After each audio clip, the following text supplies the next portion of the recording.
خاتون کے داماد نے اس کی بیٹی پہ ہاتھ اٹھایا، غلط کام ہے، میں ہاتھ اٹھانے کو پروموٹ نہیں کرتا، کہیں آپ یہ سمجھیں گے شوہروں کو چاہیے بیویوں کو ماریں، ایسا نہیں ہے، لیکن عورت تھی سمجھدار، بیٹی نے گھر آ کے بتایا میرے میاں نے ہاتھ اٹھایا ہے۔ آج کل تو عورتیں اور گھر مائیں تباہ کر دیتی ہیں، تو ماں نے کہا بیٹا دیکھ شوہر نے ہاتھ اگر اٹھایا ہے نا تو کوئی تو بات ہوئی ہوگی۔ فوراً کیا کرتے ہیں، فون گھما کے داماد کو گالیاں دینا شروع کر دیتے ہیں۔ یہی ہوتا ہے نا آج کل مارکیٹ میں، اٹھا گیا تو نے ہاتھ کیسے اٹھایا، ہوتا کون ہے تو؟ پہلے تحقیق کر لو بھائی، بولا کیا ہے اس نے، ہاں کوئی ایسی بات نہیں ہے، اس کو بولو بھائی کیوں، یہ تو کوئی ایسی بات نہیں ہے جس پہ ہاتھ اٹھایا جائے، اور اگر غلط بھی ہے تو اتنی غلط تھوڑی ہے کہ ہاتھ اٹھایا جائے۔ تو بس جذباتیت کا شکار ہے، افراط و تفریط ہے، پولائٹ بننے کے چکر میں سارا بیڑا غرق ہو رہا ہے، ٹھیک ہے نا۔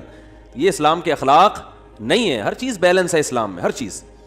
کتنا پیارا اصول ہے، بچے کو 7 سال کی عمر میں محبت سے سمجھاؤ، مارنے کی اجازت نہیں ہے، چھوٹا ہے بھائی، نماز پڑھے ٹھیک ہے، نہیں پڑھے تو بھی ٹھیک ہے، 10 سال تک برداشت کرو، 3 سال تمہارے پاس ہیں محبت کے لیے، 10 سال میں بھی نماز نہیں پڑھتا تو اب انسان لاتوں کے بھوت ہاتھوں سے نہیں سمجھتے، اب ہاتھ اٹھانا پڑے گا آپ کو، اب نہیں اٹھائیں گے تو یہ پولائٹنس نہیں ہے، یہ آپ کے نالائق ہونے کی، بولو نا بھائی، دلیل ہے، آپ کے نالائق ہونے کی دلیل ہے۔ تو ہر چیز میں ایسا ہے، ہر چیز میں، ہر معاملے میں، آپ کا ملازم ہے صحیح کام نہیں کر رہا، ٹائم پہ نہیں آ رہا، بزنس کا بیڑا غرق کر دیا، محبت سے سمجھاؤ، تمیز سے، 2-4 دفعہ کے بعد چل بھائی چھٹی تیری، نکل پتلی گلی سے، ٹھیک ہے نا۔ فیکٹری ہے، ہم نے کو ایدی سینٹر تھوڑی کھولا ہوا ہے ہم نے یہاں پہ، ہمارے ایک رشتے دار فیصل آباد میں، ان کی فیکٹری تھی کپڑے کی، مجھے لے گئے، ویسے مجھے شوق بھی ہے چیزیں دیکھنے کا، کیسے بن رہا ہے، کیا ہو رہا ہے، تو ملازم بڑے تمیز سے کام کر رہے ہیں، میں نے کہا پہلی دفعہ دیکھا ہے ملازم اتنی تمیز سے، انہوں نے کہا ٹھڈے مار مار کے ان کو انسان بنائے، ٹھڈے مار مار کے کیا بنائے، کہہ رہے بیٹھے رہے، کہتے تھے جب آتا تھا سو رہے ہوتے تھے، کام ہی نہیں کرتے، دہاڑی پہ تو ایسے ہی ہوتا ہے نا، کمیشن پہ کام ٹھکا ٹھک ہوتا ہے، دہاڑیوں پہ کام ایسا ہی ہوتا ہے، تو یہ نہیں ٹھڈے وڈے نہیں مارے، تمیز، اصل تو تمیز ہی ہے، لیکن تمیز کی بھی ایک کیا ہے میرے بھائی، حد ہے، حد ہے تمیز۔ تو مسلمان چونکہ ہماری زندگیوں میں بیلنس ہی نہیں ہے، اصل تو اخلاق ہی ہیں، یاد رکھو، اصل کیا ہے، یہ نہیں کہ اصل سختی ہے، اصل کیا ہے، جو کام اخلاق سے ہوتا ہے وہ سختی سے نہیں ہوتا، اسلام نے اصل تو اخلاق سکھائے۔ آپ صلی اللہ علیہ وسلم نے فرمایا قیامت کے دن میرے سب سے قریب وہ ہوگا احسنہم اخلاقا، جس کے اخلاق سب سے اچھے ہوں گے۔ گالیاں، ٹھڈے، یہ کوئی تہذیب نہیں ہے، مار دھاڑ، گھروں میں چیخو پکار، گالیاں دے رہے ہیں رشتہ داروں کو، گالیاں بلب کے رشتہ داروں کو، بھائی کہ لائٹ اگر جا رہی ہے تو گالیاں دینے سے لائٹ تھوڑی آ جائے گی، ٹھیک ہے نا، نہ بلب کے رشتہ داروں کو گالیاں دینے سے لائٹ آئے گی، نہ بلب کو گالیاں دینے، آپ کی زبان کیا ہو جائے گی، خراب ہو جائے گی۔ تو اصل تو اخلاق ہی ہیں۔ حضرت انس بن مالک رضی اللہ تعالیٰ عنہ نے 10 سال نبی کی خدمت کی ہے، بچے تھے، فرماتے ہیں ایک دفعہ بھی ایسا نہیں ہوا کہ میں نے کوئی کام نہیں کیا اور آپ نے یہ پوچھا کیوں نہیں کیا، اور میں نے کوئی کام نہیں کرنا تھا اور کر دیا تو آپ نے یہ پوچھا ہو کہ کیوں کیا، بس جتنا کام کر دیا ٹھیک ہے، نہیں کیا تو بھی ٹھیک ہے۔ نبی صلی اللہ علیہ وسلم نے حضرت انس بن مالک کو ایک دفعہ کسی کام سے بھیجا، وہ بچے تھے، بجائے کام کرنے کے بچوں میں کھیلنے لگے جا کے، تو آپ صلی اللہ علیہ وسلم گئے، دیکھا بھائی کہاں ہیں، تو دیکھا وہ تو کھیل رہے ہیں، تو آپ صلی اللہ علیہ وسلم حضرت انس بن مالک کے پیچھے جا کے کھڑے ہو گئے، حضرت انس نے پیچھے مڑ کے دیکھا تو آپ صلی اللہ علیہ وسلم کھڑے ہوئے مسکرا رہے ہیں، کچھ بھی نہیں کہا، سمجھ رہے ہیں وجہ کیا ہے بھائی، یہ تو اپنی ان کی والدہ نے گفٹ دیا ہے نا خدمت کے لیے، تو اپنی مرضی سے خدمت کر رہے ہیں، اس میں سختی کیسی، ٹھیک ہے خدمت کر دی تو بھی، اور بچوں کے ساتھ تو ویسے بھی شریعت میں سختی نہیں ہے، بچوں کے ساتھ تو بہت نرمی ہے، میں تو وہ جو ٹھڈے مارنے کی بات کروں تو 30-35 سال کے تھے نا جو پڑے ہوئے ہیں، تو آپ صلی اللہ علیہ وسلم کے ہمیں سیرت میں سختی بھی ملتی ہے اور نرمی بھی۔ رحمت للعالمین ایک ایتھیسٹ نے اعتراض کیا یہ رحمت للعالمین ہے اور جناب گردنیں اڑانے کا حکم بھی دے رہے ہیں، یہ کیسے رحمت للعالمین ہے؟ بھائی رحمت للعالمین کا یہ مفہوم کہ کسی کو کچھ بھی نہ کہیں یہ رحمت نہیں ہے، یہ انسانیت کے لیے زحمت بن جائے گی یہ عادت، تو کیونکہ اس صفت کو فالو کرنا ممکن نہیں ہے۔ رحمت کا معنی ہر لحاظ سے جامع شخصیت ہیں آپ صلی اللہ علیہ وسلم۔ مشہور واقعہ کئی بار سنا چکا ہوں، دوبارہ سنا کے بس پھر آگے بڑھتا ہوں، کہ ایک شخص نبی صلی اللہ علیہ وسلم کی جاسوسی کر رہا تھا، گرفتار ہو گیا، تو آپ نے حکم دیا اس کی گردن اڑائی جائے۔ اب دیکھو گردن اڑانے کا حکم دینا بظاہر یہ رحمت کے خلاف ہے نا، ہم ہوتے ہم کہتے ہیں نہیں بھائی گردن کیوں اڑائی جائے، اسلام تو بہت وسیع مذہب ہے، ٹھیک ہے نا، اللہ بہت غفور رحیم ہے۔ آپ صلی اللہ علیہ وسلم نے حکم کیا دیا گردن، کیونکہ نہیں اڑائی تو یہ اپنے ساتھیوں کے ساتھ ناانصافی ہوگی، کل دوبارہ جاسوسی کرے گا، ہمارے ساتھ پہلے اپنے لوگ ہیں، لیکن اس نے اپنی 6 بیٹیوں کا واسطہ دیا کہ میری 6 بیٹیاں ہیں, میں 6 بیٹیوں کا باپ ہوں, آئندہ نہیں کروں گا. آپ صلی اللہ علیہ وسلم کو اس پہ ترس آیا اور آپ نے اس کو چھوڑنے کا حکم دے دیا. دوبارہ گرفتار ہو گیا, دوبارہ کم بخت جاسوسی کر رہا تھا. پھر اس نے اپنی 6 بیٹیوں کا واسطہ دیا, مجھے نہ مارے, میری 6 بیٹیاں ہیں. تو آپ نے کیا فرمایا, لا یلدغ المؤمن من جحر مرتین, مسلمان ایک سوراخ سے 2 دفعہ نہیں ڈسا جاتا. حکم دیا اس کو مار دو, اس لیے کہ اس کی بیٹیوں کا خیال کریں یا اپنے ساتھیوں کا خیال کریں. کیسا بیلنس اس میں, اصل بتا دیا کہ اصل رحمت ہے. ایک روایت میں آتا ہے تخلقوا باخلاق اللہ, اللہ کی صفات اختیار کرو. اللہ کی صفت کیا ہے؟ جود و سخاوت ہے اس میں. اللہ کیا ہے؟ غیرت والا ہے. تو ہمیں بھی اپنے اندر کیا پیدا کرنی ہے؟ غیرت. تو اللہ کی صفت یہ ہے کہ قرآن حدیث میں آتا ہے کہ جب اللہ نے اس کائنات کو بنایا تو آئندہ کن اصولوں پہ یہ کائنات چلے گی, وہ اصول اللہ نے پہلے لکھ دیے. جب کوئی ملک وجود میں آتا ہے تو آئین پہلے بنتا ہے نا. کیا ہو گیا بھائی جان؟ آئین پہلے بنتا ہے, اس کے بعد اس آئین کے تحت قانون وضع ہوتے ہیں. تو اللہ نے سب سے پہلے جو چیز پیدا کی وہ قلم. حدیث میں یہ ہمیں سمجھانے کے لیے مثالیں دی گئی ہیں. اول ما خلق اللہ القلم, سب سے پہلی چیز جو اللہ نے پیدا کی وہ کیا ہے؟ قلم. کائنات کو بنانے کے بعد, تاکہ جو کائنات جن اصولوں پہ چلے گی نا وہ اصول, وہ آئین پہلے سے طے ہو جائیں کہ اس آئین کے تحت چلے گی. اور اللہ نے سب سے پہلی چیز قلم بنا کے اسے حکم دیا لکھ. ٹھیک ہے نا, کیا حکم دیا؟ بولو نا, لکھ. تو پہلا اصول لکھا, سبقت رحمتی علی غضبی, میری رحمت میرے غصے پر غالب رہے گی. کیا پیاری بات اللہ نے ہم لوگوں کے لیے لکھ دی, جس کی وجہ سے آج ہم بچے ہوئے ہیں. یعنی جہاں غصے اور رحمت میں ٹکراؤ ہوگا تو رحمت کیا ہوگی؟ رحمت کا گراف ہمیشہ اوپر رہے گا. اللہ یہ بھی لکھ سکتے تھے کہ میرا جو غضب ہے وہ ہوگا ہی نہیں,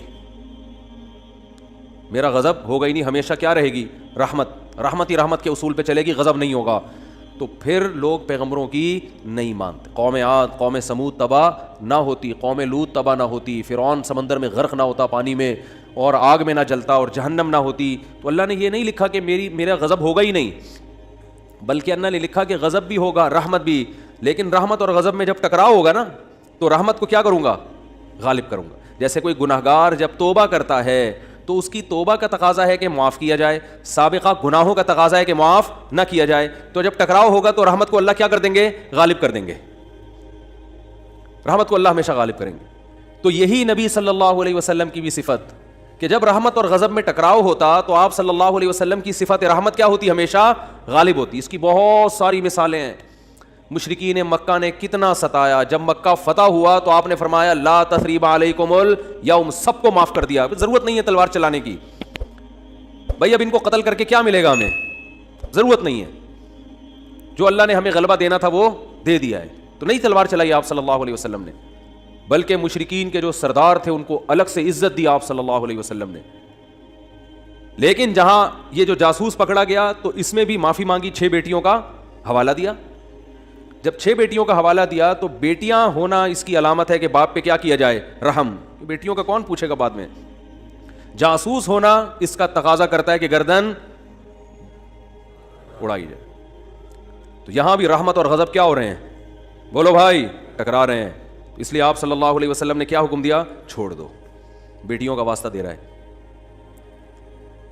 دوبارہ جب پکڑا گیا ہے تو اب بھی اگر چھوڑنے کا حکم دے دیا جاتا تو اس کا مطلب صفت غضب ہے ہی نہیں. اور یہ بہت خطرناک چیز ہے کہ آپ کے اندر غضب کی اور انتقام کی صفت ہی ختم ہو جائے, انتقام لیس ہو جائیں. اس کا مطلب آپ قوم کے لیڈر نہیں بن سکتے, آپ قوم کو گائیڈ نہیں کر سکتے, آپ قوم خود بھی ڈوبو گے, قوم کو بھی ڈبو دو گے, آپ برباد ہو جاؤ گے. تو میں یہ اتنی ڈیٹیل میں اس لیے بیان کر رہا ہوں کہ یہی چیز ہمیں بھی اپنانے کی ضرورت ہے. اصل پیار ہے, اصل محبت ہے, اصل رحمت ہے, اس کو غالب رکھنا ہے ہمیشہ. لیکن انتقام لیس بولو نہیں بن جانا, غضب لیس بولتے کیوں نہیں, کیا ہو گیا, نہیں بننا ہے. ایسا نہیں ہو جانا کہ اتنے میٹھے کے جو بھی چائے نگل لے کھا کے. تو یہ جو علماء پہ لوگ اعتراض کرتے ہیں وہ یوں نہیں کیا تو ان کو غصہ کیوں آ گیا, کھڑے کھڑے سنا کیوں دی, یہ تو بھائی آدمی ہے, روٹی کھائیں گے تو غصہ آئے گا. اور اگر اتنے میٹھے کے جو مرضی کرتا رہے غصہ ہی نہ آئے تو ایسا نہیں ہوتا. پیغمبروں کو نہیں غصہ آیا. حضرت موسیٰ علیہ السلام کلیم اللہ, ان کا جلال کیا تھا, مشہور تھا. کلیم اللہ تھے, کیسا جلال کے واقعات ہیں. حدیث میں آتا ہے کہ موت کا فرشتہ حضرت موسیٰ علیہ السلام کے پاس آیا انسانی شکل میں. حضرت موسیٰ نے پوچھا کیسے آنا ہوا؟ ٹھیک ہے, کہا موت کا فرشتہ ہوں, آپ کی روح قبض کرنے آیا ہوں. حضرت موسیٰ نے ایک کھینچ کے تھپڑ لگا, اتنی زور سے مارا ان کی آنکھ نکل کے گر گئی نیچے. وہ اللہ کے پاس گئے, اللہ اپنے کس بندے کے پاس بھیجا ہے تو نے مجھے؟ ہے بھائی, پتہ نہیں حضرت موسیٰ کو غصہ کس بات پر آیا, اسٹائل ان کا ایسا ہوگا ہے بھائی, یا کیا وجہ, وہ تو حضرت موسیٰ ہی جانتے ہیں. ظاہر ہے پیغمبروں کو ناحق غصہ نہیں آتا, لیکن اللہ بس ایک حضرت موسیٰ کی جو جلالی صفت ہے نا اس کا اظہار کرنا چاہتے تھے کہ دشمنوں کو ان سے بچ کے رہو. ٹھیک ہے, انہوں فرشتے کے تھپڑ لگا دیا, تھوڑا سا احتیاط رکھو ان سے. تو اصل کیا ہے میرے بھائی؟ اصل محبت ہے. یہ میں اس لیے بتا رہا ہوں کہ بعض لوگ الٹی کوالٹی ہوتی ہے ان کے اندر. اصل غصہ ہے, جب دیکھ لیں غصہ جاری نہیں ہو رہا تو پھر تمیز پہ آ جاتے ہیں وہ. ٹھیک ہے نا, شروع میں کیا کرتے ہیں؟ غصہ اور مار دھاڑ اور گالیاں یہاں سے شروع کرتے ہیں پہلے, یعنی آپشن یہ ہوتا ہے ان کا. اگر اس سے بندہ قابو میں نہیں آیا تو ان کو اندازہ ہو جاتا ہے یہ قابو میں آنے والا نہیں ہے, پھر وہ کس سے بات کرتے ہیں؟ تمیز سے بات کرتے ہیں. بالکل اس کی مثال ہے, ایک آدمی نے کسی کے چاقو رکھا, بولا تیری جیب میں جو کچھ ہے نکال دے, اس نے ٹیٹی نکال دی. اب یہ کہہ رہے تیری جیب میں جو کچھ ہے نکال دے. ٹھیک ہے, یعنی سامنے والا اگر آپ سے بھی بڑا فنٹر نکل آیا تو پھر آپ کہتے ہو بھائی یہاں تمیز, یا تمیز سے بات کے علاوہ آپ کے پاس کوئی آپشن نہیں, فوراً غصہ ٹھنڈا ہو جاتا ہے. تو یہ غلط ہے.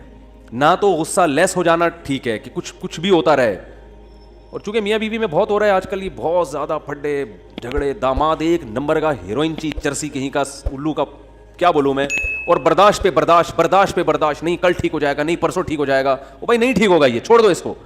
نہیں جی اللہ کی رحمت بہت بڑی ہے, ہو سکتا ہے ٹھیک ہو جائے. بھائی اللہ کی رحمت بڑی ہے اس کا یہ مطلب ہے ہی نہیں. اس کا مطلب ہے کہ چھوڑ دو تو اللہ کی رحمت بڑی ہے, کوئی دوسرا دلا دے گا اللہ. جب ثنا خان کو مفتی انس مل سکتے ہیں اور مفتی انس کو ثنا خان مل سکتی ہے, تو اس کا مطلب کسی کو کسی بھی ٹائم پہ کچھ بھی مل سکتا ہے. دو انتہائیں ہیں نا, ایک مولوی اور ایکٹریس کی آپس میں شادی ہو گئی, تو اس کا مطلب کسی کی کسی بھی ٹائم پہ کسی پہ بھی شادی ہو سکتی ہے. رشتوں کی کمی مارکیٹ میں نہیں ہے. تو ایسے ایسے الٹے لوگوں کو لوگ برداشت کر رہے ہیں کہ ہو سکتا ہے کل ٹھیک ہو سکتا ہے. بھائی ایک حد ہے, حد ہر چیز میں کیا ہے, ایک لمٹ ہے. اولاد بگڑی بھی ہوتی ہے, میں والدین کو کہتا ہوں بھائی اپنے بیٹے کو ایک حد تک تربیت کرو, نہیں آ رہا نا قابو میں, نکلو. بولو پتلی گری سے سامان گھر سے اٹھا کے کیا کرو, نکلو. زیادہ نہیں بدماشی ہے, تیرے باپ کا گھر ہے, تیرا گھر نہیں ہے. ہاں سارے 100% درست نہیں ہوتی اولادیں, کچھ تو باپ کو بھی برداشت کرنا پڑتا ہے اولاد کی خاطر, لیکن وہ بھی ایک حد ہے نا, حد سے زیادہ تھوڑی ہوتا ہے, حد سے زیادہ نہیں ہوتی کوئی بھی چیز. پھر اس میں ایک اصول یہ بھی ہے کہ یہ دیکھا جائے گا بڑا نقصان کس میں. لوگ کہتے ہیں اگر تعلق ختم کیا تو یہ ہو جائے گا, یہ ہو جائے گا. بھائی تعلق ختم کیا تو یہ ہو جائے گا, نہیں کیا تو یہ ہو جائے گا. تو دونوں میں پلس مائنس کیا کرو کہ زیادہ نقصان کس میں. ہمیشہ اس اصول پہ زندگی گزرتی ہے.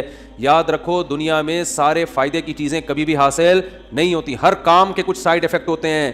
عقل مند آدمی یہ دیکھتا ہے کہ سائیڈ افیکٹ زیادہ ہیں یا اس کے بینیفٹس زیادہ ہیں. اس اصول پہ زندگی گزاری جاتی ہے. اگر اس اصول پہ زندگی نہیں گزارو گے, ساری زندگی کبھی کوئی فیصلہ آپ سے ہوگا ہی نہیں.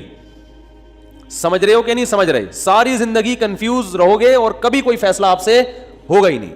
ہمیشہ اس اصول پہ زندگی گزرتی ہے کہ یہ کام کرنے میں بھی نقصان, نہ کرنے میں بھی, کرنے میں زیادہ یا نہ کرنے میں زیادہ.